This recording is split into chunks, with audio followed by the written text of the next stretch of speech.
আসসালামু আলাইকুম। প্রিয় দর্শক, আশা করি সবাই ভালো আছেন। আপনারা তারাশ অপরাধনামাকে ভালোবাসেন বিধায়ই তারাশ অপরাধনামার এত ভিউ।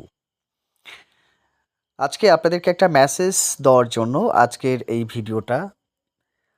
এখন আপনারা সম্প্রতি দেখতে পাচ্ছেন বিভিন্ন জায়গায় অগ্নিকাণ্ডের ঘটনা ঘটছে।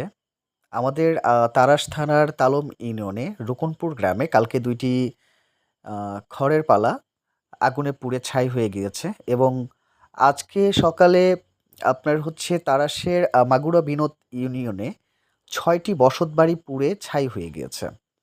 এই প্রথমত ইলেকট্রিক শর্ট সার্কিট, আবার দ্বিতীয়ত নিজেদের কিছু ভুল, যেমন কয়েল, সিগারেট, অন্যান্য আগুন জাতীয় যেকোনো কিছু। আপনারা সবাই একটু সতর্ক হবেন। আজ বাদে কাল পরশু ঈদ, পবিত্র ঈদুল ফিতর। সবাই ঈদের শুভেচ্ছা নেবেন এবং সেই সাথে সবসময় সতর্ক থাকবেন।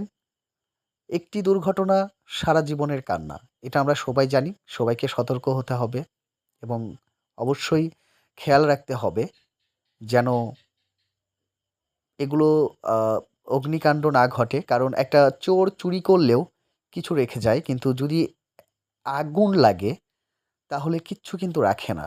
এটা আমরা সবাই জানি এবং সকলে কিন্তু সতর্কতা অবলম্বন করবেন। ধন্যবাদ সবাইকে।